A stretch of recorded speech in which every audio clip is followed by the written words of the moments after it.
I'm the Programs and Faculty Manager at Inclusive Communities. And before we start tonight, I would like to acknowledge the traditional homelands of the Native and Indigenous people who lived and took care of the land that most of us gather on tonight, that belong to the Omaha, Ponca, Pawnee, Odo, Missouri, Santi Dakota Sioux, Kansas, Iowa, Cheyenne, and Winnebago people. We honor with gratitude and pay our respects to all Native and Indigenous people. Omaha Table Talks, or OTTs as we call them, was initially recreated in Omaha in 2003 by the Social Justice Advisory Committee of Catholic Charities Omaha. In 2012, Inclusive Communities acquired OTTs and shifted to a larger public discussion over comfort food. A few years back, we partnered with Out Nebraska and started these Queer Table Talks, or QTT series, to have more focused conversations around the LGBTQIA2S+ community. Due to COVID-19, we have shifted all of these conversations to being held over Zoom. And we still welcome you, though, to have a snack, food, or beverage with you during these discussions. We're also always looking for ways to grow and get better at having these conversations, and invite you to please fill out the evaluation link that will be posted and provided at the end of tonight's event. I'd also like to thank our sponsors, Logier Foundation, Cox Communications, and American Family Insurance. At this point, I'm going to pass it over to Colin, who's going to cover a couple of housekeeping items. Great, thanks, Dominic. Yeah, just a couple of things to go over here while you're pulling up those slides. The first is that tonight is being recorded. So if you are not comfortable being on camera in that recording, you can go ahead and turn your camera off. We will be utilizing some breakout rooms later on in the evening. Those particular sessions won't be recorded, so you don't have to worry about that. We also wanted to acknowledge that we have some Inclusive Communities volunteers here acting as facilitators. So if you all want to just give a little gallery view wave, say hello, we're super thankful to have them here. We are also joined by our ASL interpreter, Pam Duncan, who is spotlighted with me right now. And so if you would like to utilize Pam's services during one of the breakout rooms, please send me a message so I can make sure that I have her in the right room. We also have a closed caption feature enabled during this. So if you need to utilize that service as well, that is also available to you. And then Dominic, if you wanted to go to the next slide here, I will say one thing that we always do encourage folks to do is rename themselves to include their pronouns in their title, just to make sure that we're referring to everyone in this space the ways in which they want to be referred to. Again, this session is being recorded, so if you don't want to be on camera in that recording, go ahead and turn your camera off. We encourage everyone to keep their microphones on mute just to make sure we're not having too much background noise coming through the call, putting away other distractions, and maybe muting those devices as well. Feel free to utilize any of the nonverbal reactions in Zoom as well, whether it's like a hand raise or a thumbs up or a heart. We always appreciate that.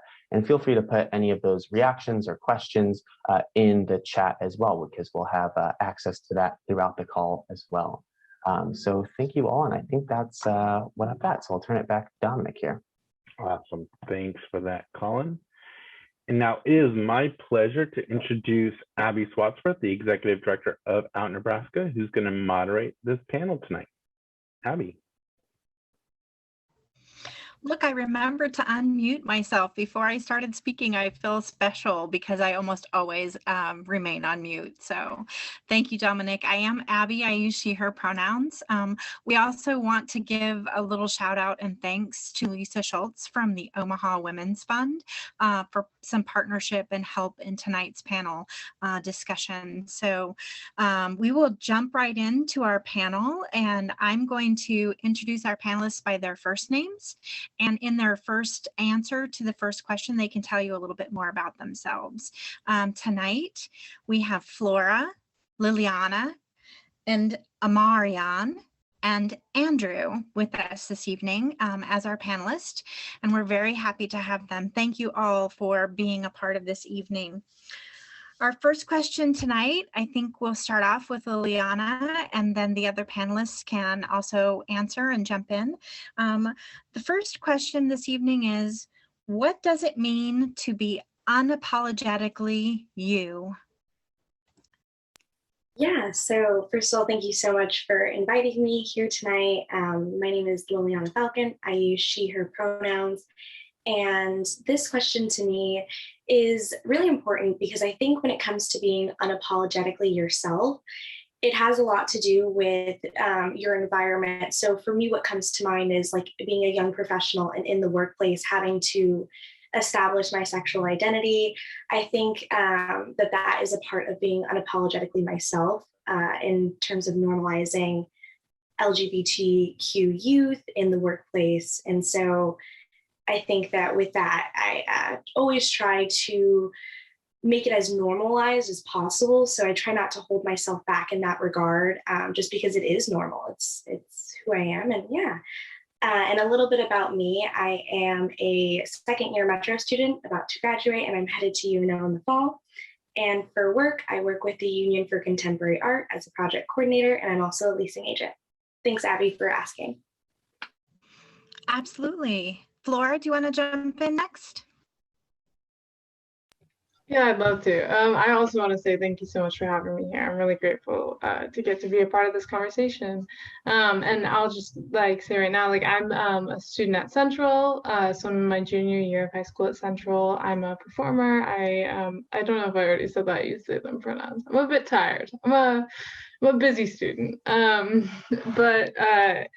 Yeah, so being unapologetically you, I think that Liliana, you put it so well in saying that it is very much so your environment totally contributes to the way that you present your full self, so I think for me, being my unapologetic self in my spaces, for example, in my school environment, it's about not only being open and honest about my identity, but also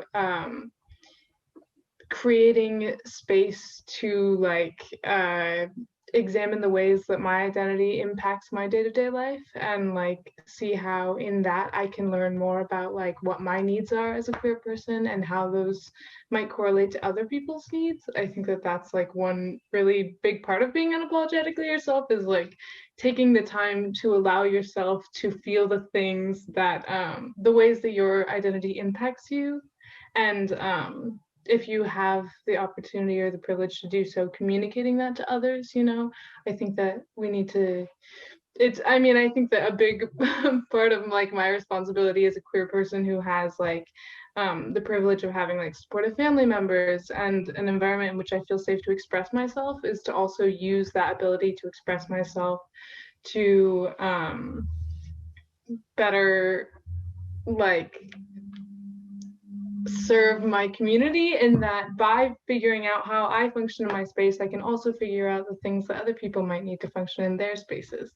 And I mean, all of our individual experiences are individual, but I think that, we have shared qualities, and I think that those can be brought into learning for the collective people. So I don't know, that sort of got off track, but if you get what I'm saying, yeah. I don't think you got off track at all. That was great. Amarion, you can jump in next. Hello. My name is Amarion Green. I use he, him, his pronouns. And yeah, I go to prep. I'm a senior, do a lot of stuff. But to answer the question, I really do love this question because it can go in many different ways. For me, in my own personal experiences, there have been so many times in my life where people have not given me props for all the things that I can bring to the table, or have not welcomed me in all that I give. And that was really, it really hurt me, because it became to a point where I started to believe that, who I was or what I was bringing to the table wasn't good enough. And so a big part of being unapologetically you is loving yourself. And once I learned how to love myself and embrace all the things that I give and all of my identities and all of the communities that I place myself in, it became easier for me to be unapologetic. And so a lot of people, they try to come back that with oh, well, you code switch and you do this, you do that. And it's that's life. You have to. And it's not me, not being who I am, not being my authentic self in all these environments, but it's me saying, okay, this is where I am now. and this is what I want to give you at this moment, because everybody doesn't deserve pieces of you. And so what you give out to other people, it should be respected, and it should be authentically you, and you should be so unapologetic about who that is, what that is, and what that looks like, and things like that. So unapologetically loving yourself is key. That is so true, and something we continue to learn our whole lives. Thank you. And Andrew, this evening is our Askable adult, and we're so pleased to have him with us. Andrew, what do you think about this question? Yeah, hello everyone. Andrew Aliman, he, him. I am an advocate in the community, specifically around LGBTQIA2S+ related issues for about, I don't know, 10-ish years. And you've seen me probably in other spaces as well. So I'm thankful to be here. I think for me, when I think about being unapologetically you, it's seamless. There isn't any questioning or thought. You're able to show up how you are in that moment. And so that may change, as Flora said, in an environment or who you're around, but in that moment you can be who you are and how you want to show up. I think that's the important part, is I can show up how I want to show up in that moment, and that is being unapologetically you. So yeah. And I'm also thankful and honored to be on this panel with a bunch of amazing, brilliant young folks. And I hope y'all can celebrate them with reactions and like chats and all that fun stuff. Yes, please do. Please do chat in. This is a great panel. One that I just feel honored to moderate, because you all have such wisdom that we really need to hear. So our second question is about what does it feel like to be asked to downplay your identities? Like if you're in a situation and someone says you're too much something, or too queer, or too Black, or too Latina, or too, whatever. How does that feel, and how do you cope with that? And we'll start with Flora. Yeah, I mean, I think it feels pretty, crappy is a good word, right? I think that we just spoke about being unapologetically yourself. And I think that when you're being apologetic and not yourself, I think that it's like the opposite of empowering. It's really, it's sad. And I think that it also contributes to like a narrative of self-hatred is the thing, which I think our culture tends to be permeated by already, regardless of like the identities that the intersectional identities that you may have, that you also have to like work to express if you're part of like a minority community. Like just on a base level, we don't have a culture of self-love, so I think that when you are asked to downplay your identity, it's a reinforcement of that and of those values and teachings that unfortunately, like most people experience throughout their youth, but throughout their entire lives. And I think that dealing with that, it really depends on like where you are. I think for me, like, luckily I'm in a place in which I don't feel often that I'm asked to downplay my identity, but I'm also like in a school in which diversity is something that is more celebrated. I think that there have been times where my environments have not been that. I went to a private middle school, and I think that that's probably one of the best places that I can like think about or reflect on having had moments where I was asked to downplay my identity, especially in that like that was often asked not just by my peers who may have been uncomfortable with, I don't know, the subject of queerness, but by the adults in that space, who would ask me indirectly to downplay my identity, or ask me why I felt it was necessary to express myself the ways that I did. I was asked to change like my haircut. I had a mohawk and I had like designs shaved into the side of my head, and I was told that that had to be changed in order for me to continue going to that school. And I think that that was a moment for me where it was like, oh, not just like this isn't okay, but furthermore, like my identity is something that I should be ashamed of, you know? And that was a culture that I existed in for several years, and it was harmful. And I think that dealing with the trauma of that, like dealing with the healing process of that, I feel like wouldn't have been something that I would have been able to do if it hadn't been for my coming into safer spaces and coming into spaces in which people around me were expressing themselves. I think that the most healing thing is seeing people live as their unapologetic selves, which is why it's so important. Because you can be told again and again that like, oh, it's okay, like that wasn't true, you know, but I feel like nothing really reaches the same way as experiencing those people and interacting with those people who love themselves, and through the love for themselves create spaces where others can have that same self-love. Amarian, what do you think with that question? So just like Flora said, I mean, you feel crappy. For me, it's disrespectful all across the board. There's a song by Cash Doll, and where she basically explains how people tell her all the time that she's doing too much. And she responds with, well, you're not doing enough. And that's my response all the time. Every single time that I ask to downplay my identity or downplay who I am, is like, why am I not good enough? Like, why aren't you doing enough? I mean, like, if I'm happy, if I'm in a room, if I'm being me, if I'm celebrating life, why can't you feel the same way? Maybe it's not my problem. It seems like a you problem to me.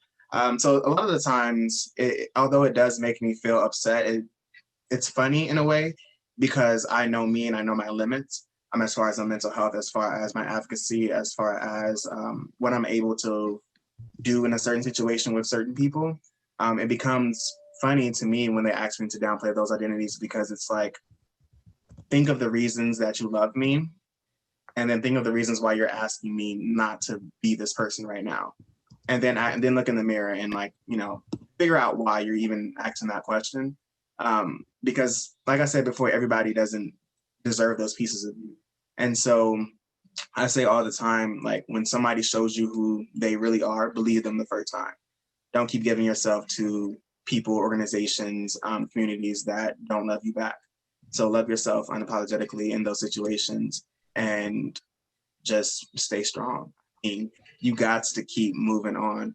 And that's just been, you know, a life lesson for me, is just that passion, that motivation, that perseverance, that grit, having that grittiness and being able to be like, okay, you may not like this, but this is me and this is who I am, and I'm not going to change for anybody. So tell them that they're not doing enough. Maybe they should get up on your level, you know? Yes. Liliana. Yeah, thank you guys so much for sharing. I agree with Flora. I also went to a predominantly white Catholic middle school, and I would say that is 100% the space in which I had to downplay my identity the most. I don't know if it was really just the more conservative, predominantly white culture, but I most certainly was the odd one out in that realm. And it definitely did not feel good. And it felt as though the adults in that space didn't really do much to help me feel included. So I think that when it comes to downplaying your identities, it has a lot to do with the spaces in which you're in. And so I would say that this is probably a moment for, like, the adults in positions of leadership or positions of power to be more intentional about making sure that our young people aren't downplaying their identities or feel the need to downplay their identities. So yeah, I don't know. I think that it for sure sucks. And a way to, like, the way that I dealt with it was just trying to, like, assimilate as easily as possible. And I truly did downplay my identities. I have naturally very curly hair, and that was like a point of top conversation at this school for whatever reason. And because of it, I would constantly straighten my hair. I really, really wanted to just assimilate as close to that whiteness as I could. And I think that internalized racism against my own culture really did affect me. It made me not really want to be as immersed in my culture. We spoke Spanish at home, and I really didn't during middle school. I stopped because of these things. So I think it is a lot more harmful than folks realize when people have to suppress certain parts of themselves and what that does to your development. So yeah, I am very thankful to say that now I've come a long way since then, and I love my curly hair and I love being a Latina. And yeah, I'm just glad that I was able to meet more diverse and accepting and inclusive people who allowed me to be my most full self, where I didn't need to downplay any of these identities and really got to blossom into, the person I am today. So yeah, that's kind of my experience with it. Thank you for asking. Y'all are amazing, first of all. Secondly, I have the privilege of being a licensed clinical social worker and have been honored to be able to be in therapeutic clinical settings with LGBTQ youth, and then also been able to serve as the on-site mental health provider for inclusivity camps with inclusive communities for, oh gosh, I don't know, since like 2016, 17-ish. And I think for this question, what young folks have told me is that it feels confusing. They get messages around them of, be yourself, but not those parts of yourself. Be confident, but don't be confident about that identity. Don't let anybody, speak poorly about you, or don't let their, words hurt you, but your friends and family are going to say hurtful words around you and you just have to deal with it. And so I think it's confusing. It hurts. I think where we can do better is ensuring that we are not just approachable adults, approachable people, but we're askable adults. So we really can be individuals that young folks can come to us and ask us questions without fear of us judging or saying something negative about them or about the identity that they're trying to share. Because it is confusing. You're trying to figure it out, right? We can believe what they're saying and believe that the experience that they shared that they experienced is factually what they experienced, right? And so overall, I think I've just heard like it's confusing and it hurts.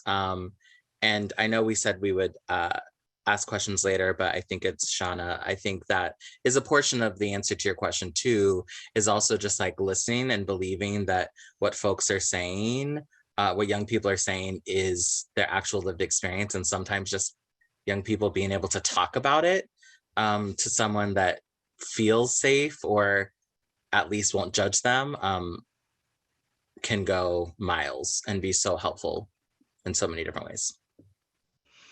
That was perfect. Thank you, Andrew. So this is a question that's kind of timely. How did the health or sex education that you've received include or exclude your identities? And Amarian, we'll start with you. Okay, so I would like to answer this question differently than the way that it was asked, just because of my identities and because of the communities that I educate myself in and work in and things like that. So like I said before, I go to Creighton Prep, which is a all boys Catholic school, majority white, heterosexual cis men. So like my identity as a Black bisexual male is very small. And so when you talk about sex education and when you talk about Christianity and being Catholic and being at a school that is private, but it's also run by, the Jesuits, and it's run by Christianity and its religion, sex is one of those things that isn't talked about at all.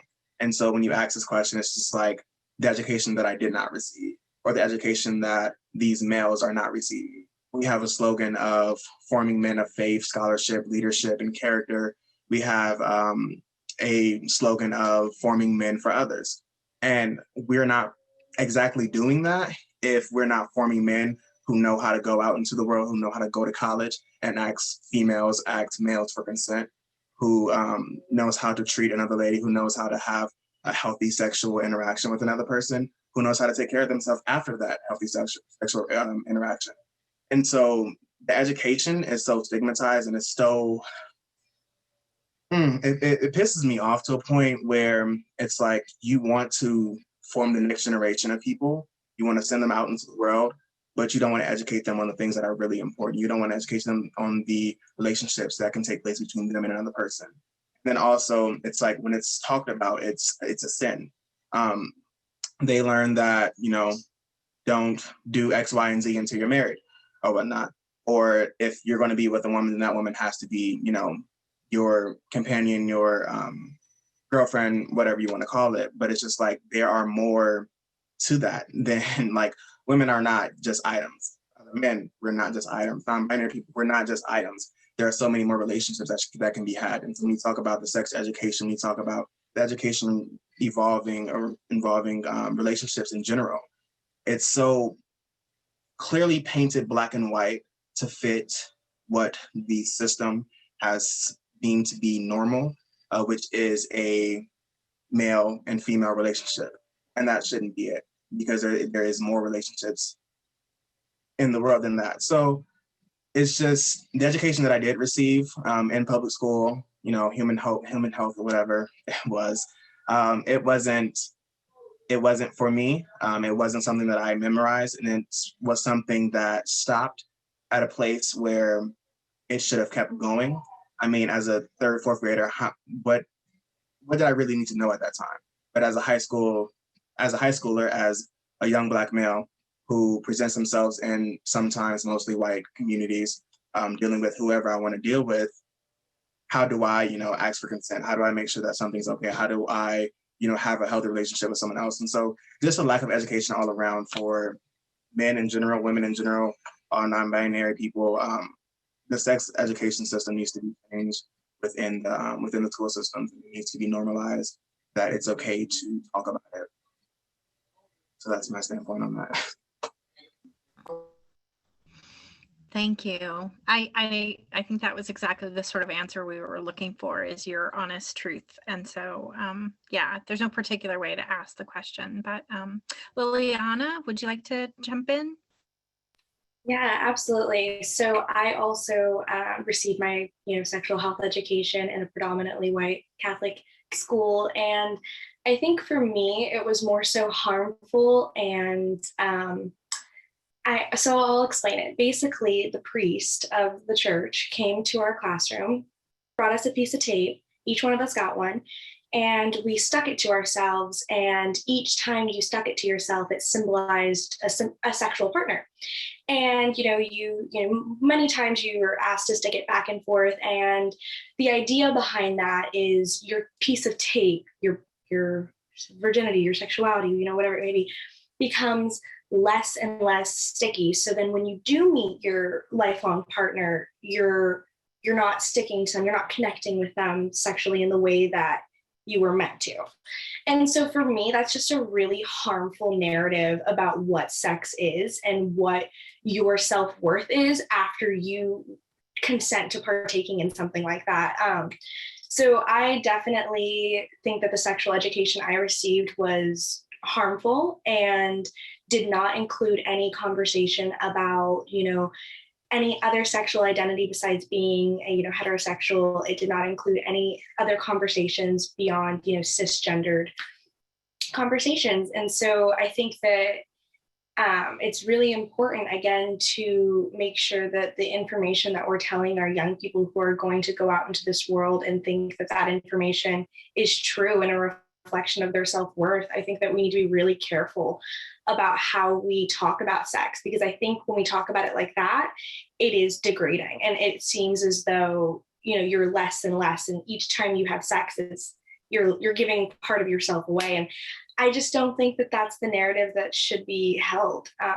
So I don't know. I would say that my sexual education I took upon myself, and things that I learned were from cool LGBT like YouTubers and online sources, because what I got in school was not cutting it, and it did not talk about the things that were like even relatively close to what I needed to be hearing.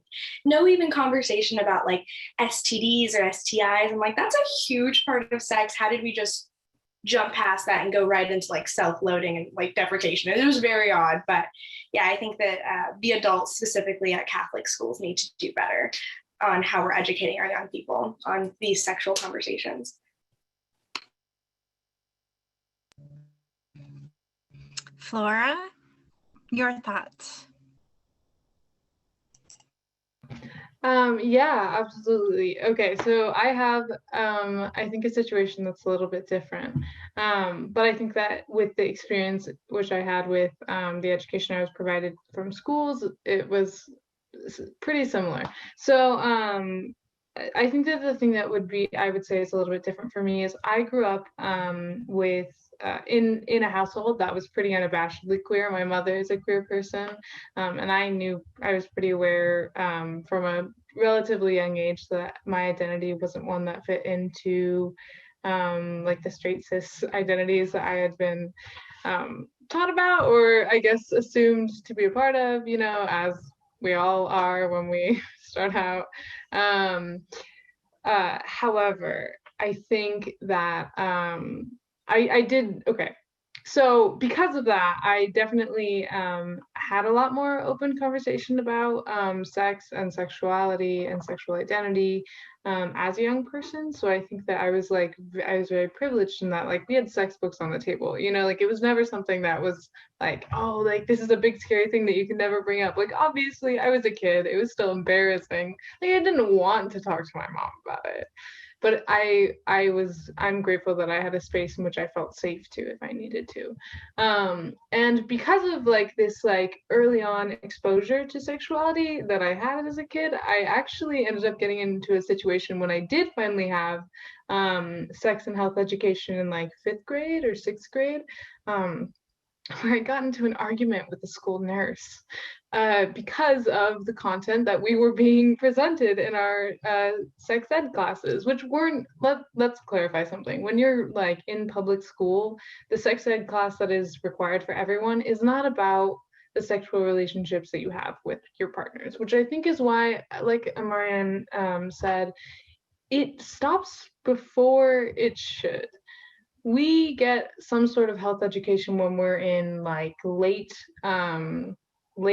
elementary school to early middle school, and it's more about like, I guess, like puberty and like the bodily functions that you have as a kid and like learning about those, and a little bit about sexuality, but the only sexuality that they address is like heterosexuality and how that might influence a young mind, which is what I got into an argument with the school nurse about, which was because we had been shown these videos throughout the day, and in a lot of them, these were all directed towards like cis female students, and spoke about how like at this time period you'll start to get boy crazy and you'll start to have feelings for boys, and it'll be so like intense, and it's going to be so hard when you have all these feelings for boys and you go to sleepovers and you talk to your friends about it, and make sure that you're like being careful about the ways that you interact with these boys because they'll take advantage of you. And I was like, whoa.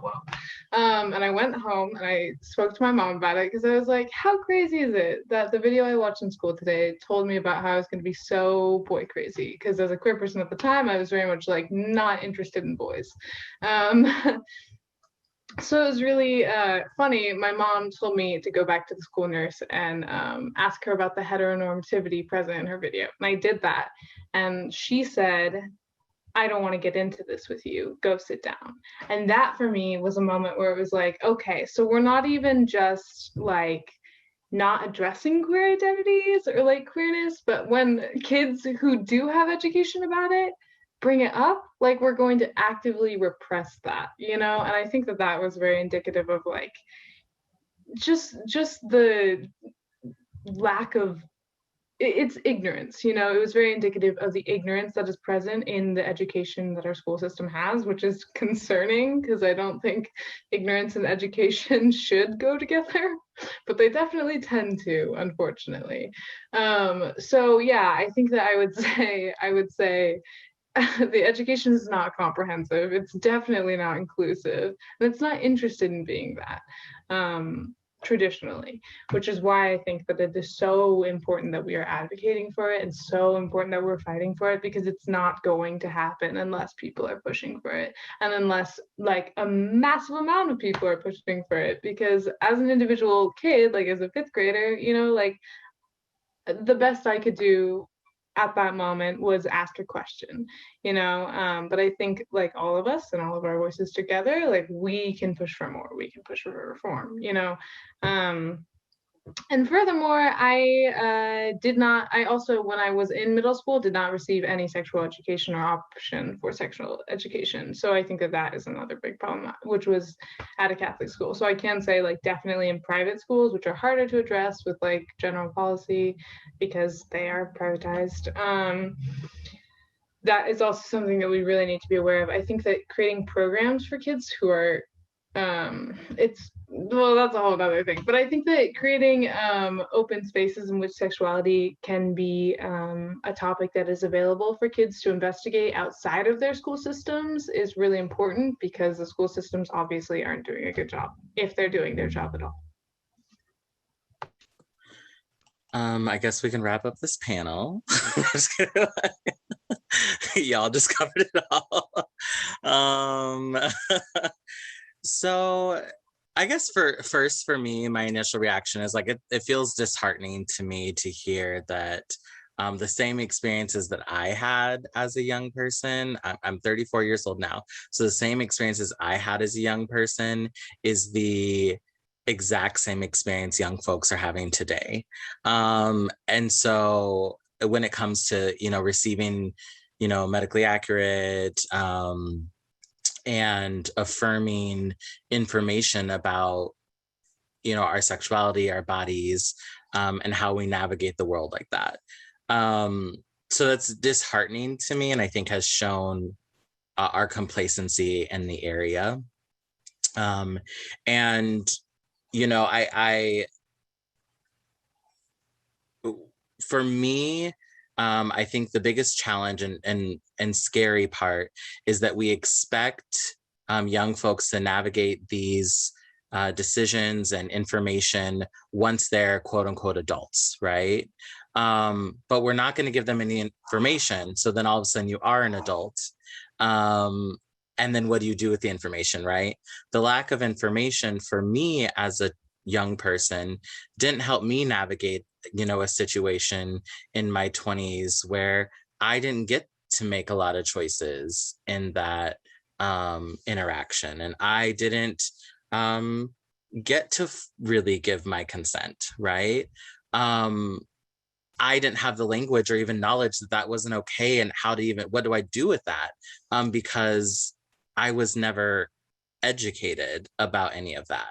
I was just expected to know, like I hit adulthood and I just know, right? So for me, you know, feeling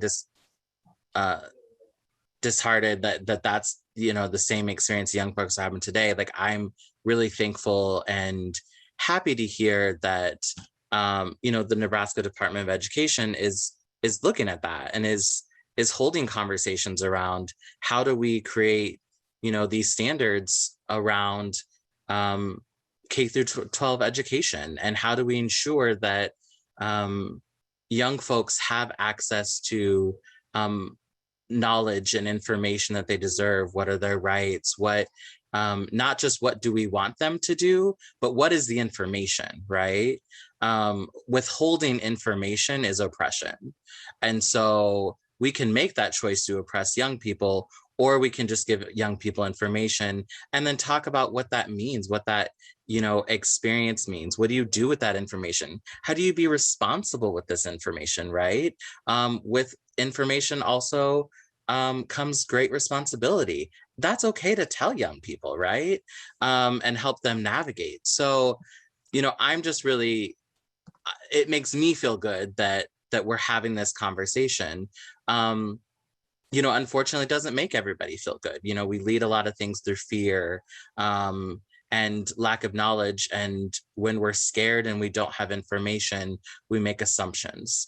And so I think some I was seeing some things dropped in the chat, and I think there's some links and some good information around, you know, what's going on with the, you know, the discussion around creating these health standards. How do you get involved in that? How do you, as a responsible adult or askable adult, have your voice heard as well throughout this process? Because when we're scared, we tend to make more noise. When we're fearful, we tend to make more noise. And sometimes when we make assumptions that everything's going to be okay, we tend to be quiet. And so I just really encourage people to have your voices heard as well, whether it's the young folks you work with or the young folks in your home or your own experiences. Talk about that, write your school board representatives. You know, if you feel moved, sign the petition. I just think that there's ways that you know, folks like me and people that have had experiences like me can ensure that their voices are heard too, while I also advocate and try to create space for young folks. So I think that that's where my mind goes when I just think about our sexual health education right now, and where we can be and where we should be going. Wow, that question and all of those answers and all of that truth is so powerful. And I think that's where we're ready to go to breakout rooms. Perfect.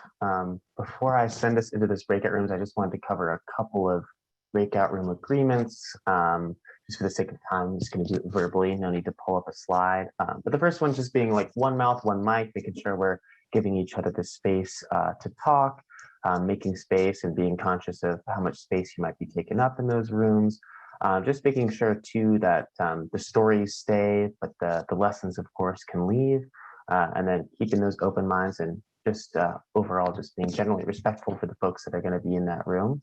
We're going to be in there for 15 minutes and you will have some facilitators in there as well. I always like to remind you, we'll do some share outs when we come back from those breakout rooms. So if you as a group want to deliberate on who wants to do that share out, you can do that. If not, usually it defaults to the facilitators of that group. And then also we'll have a little bit of time for a Q&A. So be thinking of maybe some questions that you would want to ask our panel. With that, I will go ahead and put us in those breakout rooms. You won't have to do anything about it and it'll bring you automatically back. So without further ado, here we go. All right, welcome back, everybody. Hope you all had some good conversations. So at this point, we're going to do a couple of share outs between our two rooms. And so I'm just going to ask that during your share outs, you just share 2 or 3 items that really stood out to you, that you all, some themes that came out of these conversations. So with our first group was led by Angela and Alexis, and who would like to share out from that group?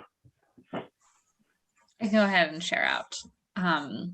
So we touched upon a couple things when we were talking about what caught our attention, and like, what did it make you feel? We shared how it's still very disappointing and frustrating to see how not far we've gone, but also how impressive it is that students and youth are educating themselves and going out and learning for themselves, and then also sharing it and advocating for themselves.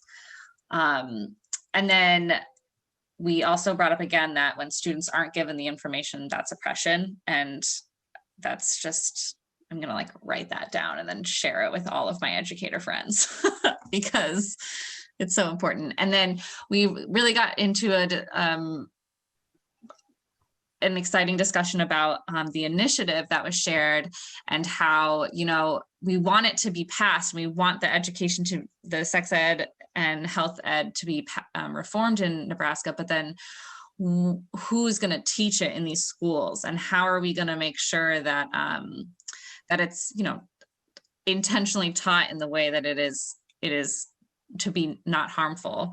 And so then we got into a discussion about, you know, like passing legislation is important, but then again, like the system is still messed up and we still have to like work on the system and dismantling it and rebuilding it. And then we shared some things about like what we can do to help do that, which is advocating for youth and teaching youth to advocate for themselves and supporting and empowering them to campaign for themselves as well and protest.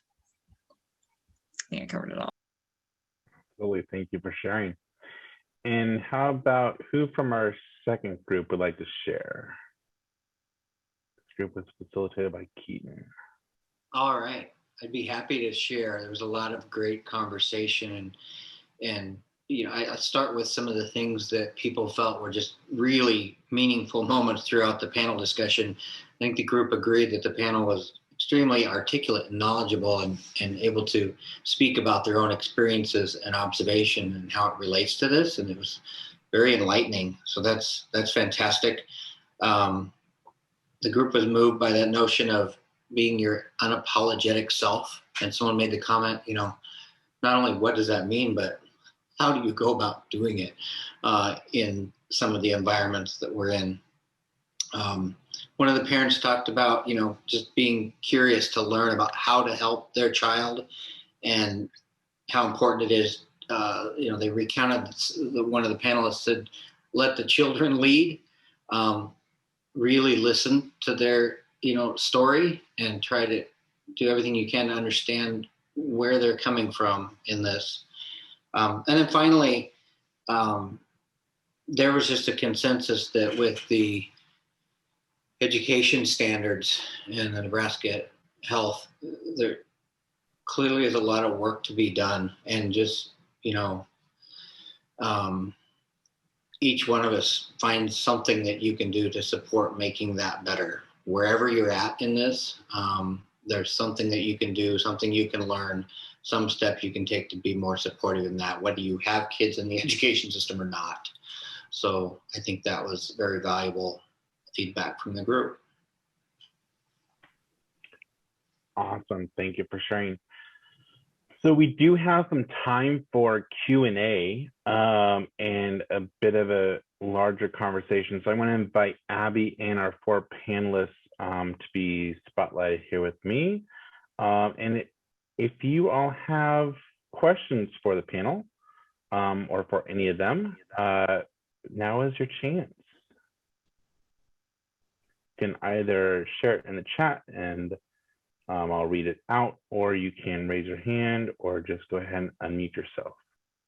And I will say we do have a final question that we didn't get to in the panel that we ask now. And that might be a good place to start. The last question we had was about, what does safe space look like for you? And why don't we let Andrew start this time? Oh, I think a safe space for me is really a space that, once again, you can show up as your authentic, unapologetic self without fear, without having to question how somebody is looking at you, how somebody is thinking about you, what somebody might think about how you visibly are representing yourself, how you articulate yourself and your understanding of yourself, that you can walk into a space with actually not even having to think about any of that. You just have the assumption and knowing that when I come and talk to this person or I go into this space, I will be taken care of, I will be affirmed. That for me is what I would say is a safe space, a space in which you don't have to think actually about any of that. It doesn't even come across your mind. And then just any of the other youth panelists that want to jump in on that? I can touch a little bit on that. So when I think about creating a safe space, I think about how intentional that is and how you intentionally have to go out of your way to make sure that everyone in that space is comfortable. And so I think that is really a call to action for our adults, especially those in positions of power or positions of leadership, to really make sure that the language that you're using to address folks is inclusive, to make sure that the way that we're talking about certain, whether that be like more personal conversations or things that are a little bit more controversial, I think setting the precedent of respect and understanding as just a groundwork is really foundational for creating safe spaces. I think there's a lot of intent that goes behind it. I think my work with the Union for Contemporary Art, a lot of it has to do with creating safe spaces for younger people, even younger than me. So that's one really great way that I've learned to be more intentional about how I talk to people and how I am ensuring that everyone in this space feels heard and that their identities are seen. And I think it really does start very young. And yeah, we should all just try to be a little bit more intentional about it. I think that I'm happy to jump in. I agree with everything that you said, Liliana. First of all, everyone started saying that, and Andrew as well. Like both, absolutely. I think that respect and intentionality and safety without worry or thought or fear is something that is like incredibly valuable. And I also think that one thing that I would say is really important, specifically in like spaces, is I think with the precedent that like we aren't being intentional about respecting and understanding everybody's identities and creating space for those, I think that there also needs to be a willingness to accept criticism for your space. I think that that's something that we lack and something that we don't speak about, is like we need to be able to accept criticism for our spaces and to know that we cannot know everything. We can't. And we should do everything that we can to try, but also know that like there will be times where you will come across viewpoints that you don't understand yet, or that you don't have an awareness of yet. And without the ability to accept criticism and to grow, like you're not going to be able to create a safe space. So I think that that's a big part of it, is like identities are ever expanding, you know, like every day you are walking into a world where there is one more person with one more aspect of identity that hasn't been explored yet, because we are all so individual. So I think that there has to be an ability to like I don't know, I think that there need to be set precedents of like, these are things that we know and these are things that we always hold like valuable to us. And I think that we also have to have room to be like, but there might be other things that we don't understand yet that have to come into play when it comes to creating safe spaces. So yeah, I love everything that's been said. Everything that's been said has been said, and we mean what we say when we say it. But yeah, just to kind of just wrap everything up when it comes to that, it's just like a space for me to go and to be authentically me, the knowledgeable part of me and the ignorant part of me as well, because like was said, we don't know everything, no matter how smart or how old we think we are or whatnot, then it's just not always the case. So a space where I feel safe exploring who I am and who other people are, and a space where if there is a majority in that space and the topics often happens to surround an identity that is in the room that is not the majority, that we're giving them the space to make sure that their voices are heard as well. There's a lot of times where cisgender people may be in one group talking about trans identities and things like that, and there is a person identifies as trans in the room and they're not giving them the floor to speak on that. It's not putting that person on the spot, but it's giving them the opportunity to let their voice be heard. It's giving them the space so that they can feel welcome to share their experience and share their personal thoughts on the topic that is being discussed. So just spaces in general that amplifies all people, that amplifies me and all that I bring to the table, is what a quote unquote safe space is for me. And then just also a place where we can go and have fun. You know, like there shouldn't be, there should be no fear in my heart when it comes to me wanting to go out with my friends, wanting to do this, wanting to do that. And then having to fear, you know, other people's backlash, having to fear their opinions on who I am. And yeah. So claps, snaps, all that to everybody. Thank you.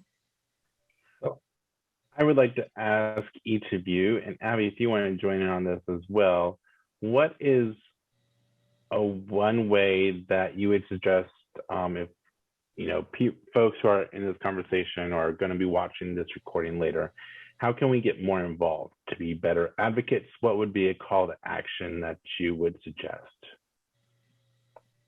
And whoever wants to start can start. Marion, you're unmuted, so I don't know if you want to start.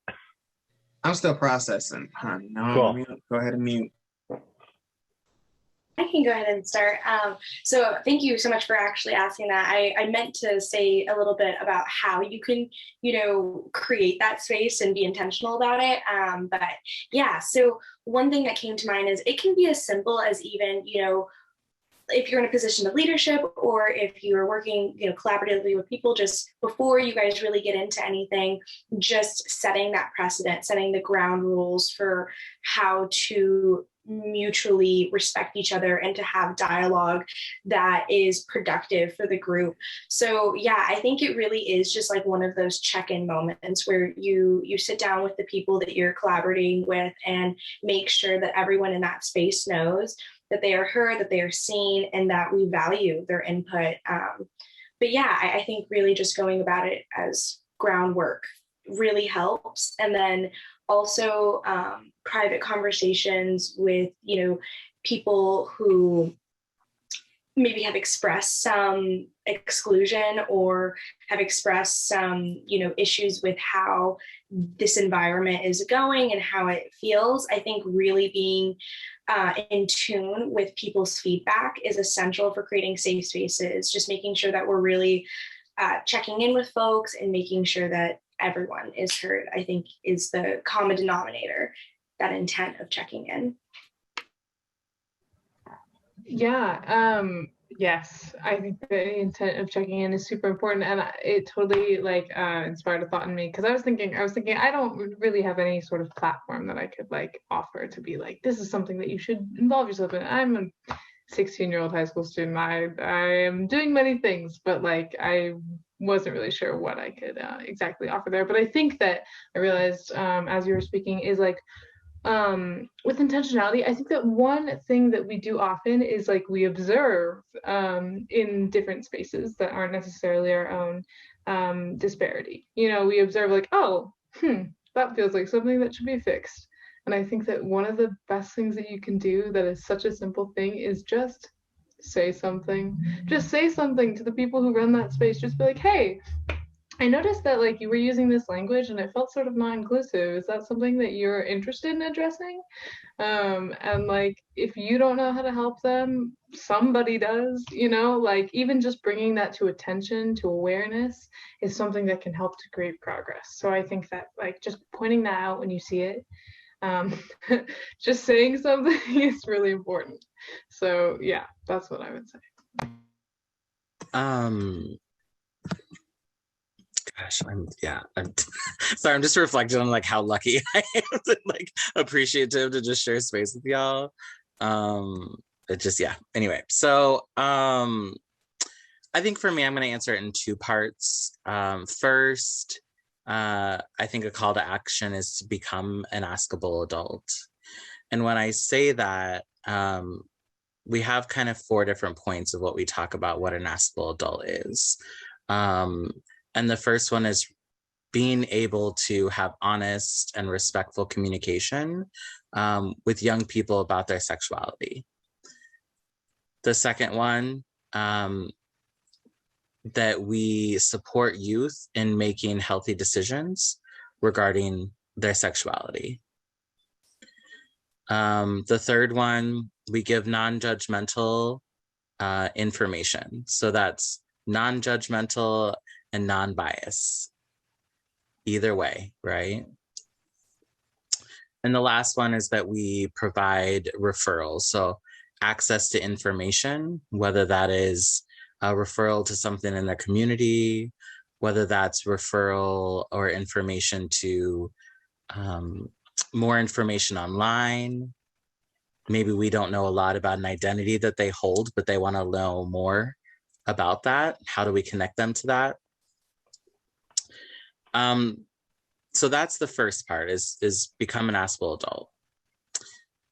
The second part, I would say, is use your power and privilege as an adult to support what you're hearing young people say they want. We have access and power in certain spaces, which include legislative spaces, educational spaces, parent-centered spaces. So we have to use our power and privilege to speak up about what they are saying their experiences are, right? So we can't just leave space for them to take care of everything, because they don't have power and privilege in every space. And so we have to navigate our own reach and access to be able to ensure that we are speaking on their behalf. So that might be, writing your school board. And maybe if you have a young person in your house, crafting that together. How beautiful would that be, that it's a representation of the both of you, or all of you, if there's many. It can be when they say they have negative experiences in school, really stepping in and helping them navigate that in a way that they feel comfortable, right? So that might be asking the teacher to make sure they're using the right pronouns, or that they are not only talking about things in that heterosexual frame of reference, right? So there's many ways that we can use our power and privilege and access, but that would be the last part, I would say, just as an adult, that would be my call to action for all of you, is use your power and privilege and then become an Askable adult. Marian, do you have anything that you want to add? Not really. I mean, a lot of it has definitely been covered, because a lot of my work has to do with just speaking up and speaking out. So I strongly advocate for that anywhere, especially within the community that I'm in. Especially within the community that I'm in.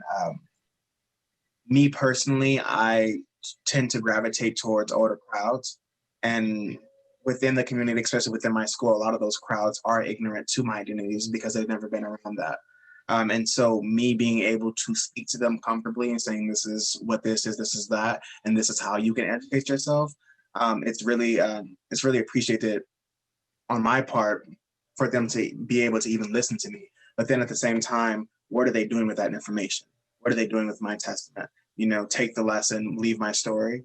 I'm very open with my story. You can take my story if all you want to, as long as you're using it, respectfully, and just like, look, this is what I learned from this person, and this is what I need to see change. There's a lot of times where Andrew just talked about, the access and that privilege. A lot of the adults in our lives, as far as teachers goes, they have that privilege. They have that access. They have the opportunity to talk to their colleagues and say that this is wrong, this is right. So be able to do that. Be confident enough in yourself to sit there and tell someone that they're wrong. It doesn't matter who it is, because if it's me, I'm going to tell you. I don't care how old you are, because what you're doing is not right.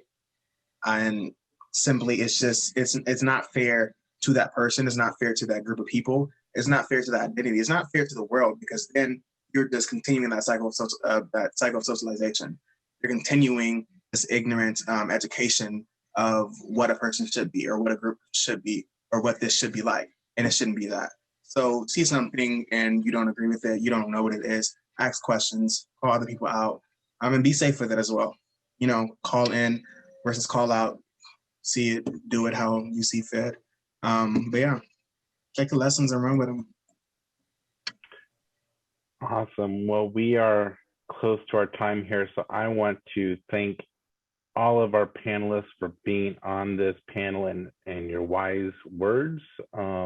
Just thank you so much. You're all very impressive people. And thank you, Abby and Out Nebraska, for this partnership. And thanks to Lisa for coming on with this specific QTT and helping us out. So at this point, Colin is going to post in the chat our link to our evaluation form for tonight. If you could please just click on that and take a couple, it will take you like a minute, maybe two, to fill that out. We do appreciate all of your feedback on how we can get better.